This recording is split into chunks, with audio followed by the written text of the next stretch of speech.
Chart তৈরি করার ক্ষেত্রে আপনি কিভাবে ডাটা সিলেক্ট করবেন এটা খুব ইম্পর্টেন্ট একটা ব্যাপার।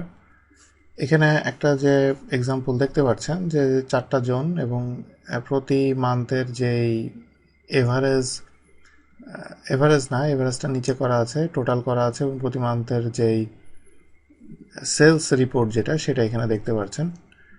এখন এখান থেকে আমি যদি একটা চার্ট তৈরি করতে চাই, আমি এটার ভিতরে যে কোনো এক জায়গায় সিলেক্ট করে আমি চার্ট তৈরি করতে পারি, অথবা আমাকে চার্টের ডেটাটা আমাকে সিলেক্ট করে দিতে হবে। তো চার্টের ডাটা সিলেক্ট করতে গেলে আমাকে যেটা করতে হবে, আমাকে এই রো কলাম আমি দুইটাই আমি সিলেক্ট করব। আমি টোটালটা বাদ দিয়ে করব, কারণ টোটাল অ্যাকচুয়ালি এটার ভিতরে হবে না। তা আমি এই সেকশনটুকু আমি সিলেক্ট করার পরে আপনি ইনসার্টে যে চার্টে সিলেক্ট করতে পারেন, অথবা শর্টকাট কি হলো অল্টার F1 দেওয়ার পরে দেখেন যে এখানে চার্টটা চলে এসেছে। এখন আমি এখানে সিলেক্ট করে দেওয়ার কারণে চার্টটা এভাবে এখানে দেখাচ্ছে। এখন আমি যদি এই যে পোর্শনটার এখানে আমি যদি টোটালটা আমি এখানে অ্যাড করে দিই, তাহলে দেখেন লাস্টে টোটালটা অ্যাড হয়ে গেছে, বাট এটা আসলে কোনো মিনিং এটার ভিতরে নাই, যে টোটালের সাথে এটা আসলে কোনোভাবে কম্পেয়ারেবল না।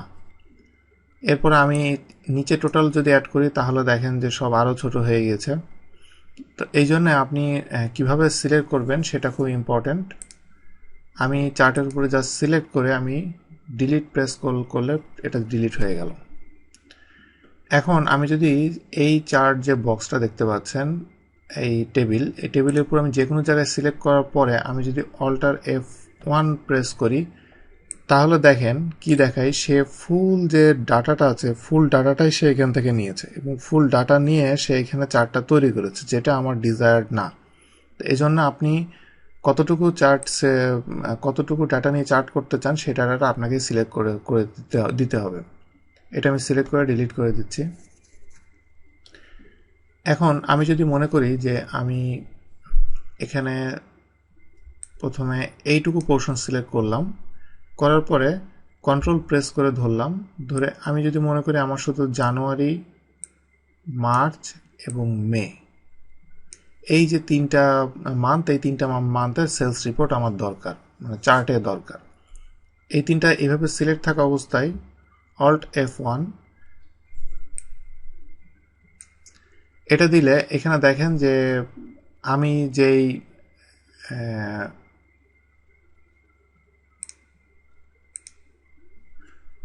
আচ্ছা, এখানে যে জোন এটা হবে না, জানুয়ারি, মার্চ, এপ্রিল এটা সিলেক্ট করার পরে অল্ট F1 দেওয়ার পরে এখানে দেখেন যে চার্টটা এসেছে। এটা হলো জানুয়ারি, মার্চ এবং মে, 3 রকম কালার দেখাচ্ছে। যে আমি শুধুমাত্র এই 3টার মান্থের জন্য আমি এই রিপোর্টটা যদি বের করতে চাই, তো এইভাবে আমি ম্যানুয়ালি আলাদা আলাদা ডাটা সিলেক্ট করে আমি চাইলে এখান থেকে এইভাবে আমি বের করতে পারবো।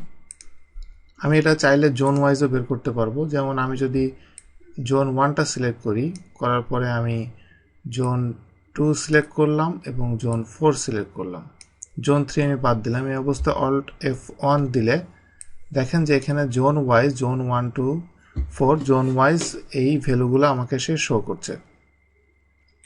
তো এইভাবে বিভিন্নভাবে ডাটা আপনি সিলেক্ট করে আপনি এইভাবে দিতে পারেন। যেমন এখানে পার্সেন্ট যেহেতু আছে 100% সবগুলো মিলে, তো আমি এটা দিয়ে একটা পাই চার্ট তৈরি করতে পারি।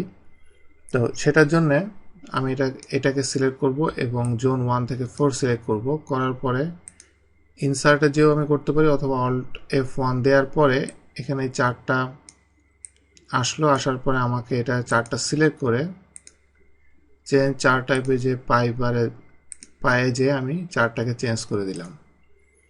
এভাবে আপনি আপনার ডিজায়ার চার্টটা আপনি এভাবে তৈরি করতে পারেন। এভাবে আপনি ম্যানুয়ালি ডাটা সিলেক্ট করে। এরপরে ডান দিকে গেলে এখানে দেখেন যে এক ধরনের ডাটা আছে, এটা অনেক লং ডাটা শিট।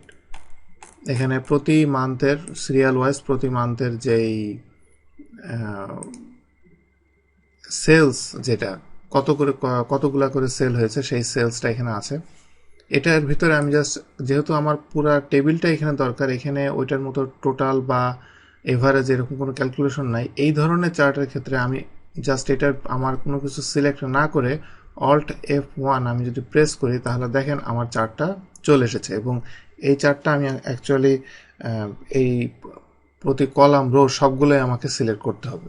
এই ধরনের ক্ষেত্রে আপনি জাস্ট চার্টের ভিতরে যে কোনো এক জায়গায় সিলেক্ট করে আপনি সরাসরি চার্ট তৈরি করতে পারেন। তবে এই ধরনের চার্টের ক্ষেত্রে লাইন চার্টটা খুব অ্যাপ্লিকেবল। দেখেন লাইন চার্ট দেখতে অনেক সুন্দর লাগছে এই কলাম চার্টের থেকে। এটা আমি ডিলিট করে দিচ্ছি। তো এই কয়েকভাবে আপনি চাইলে আপনি চার্টটার ডাটা কালেক্ট করে এইভাবে ম্যানুয়ালি সিলেক্ট করে আপনি চার্টটা তৈরি করতে পারবেন।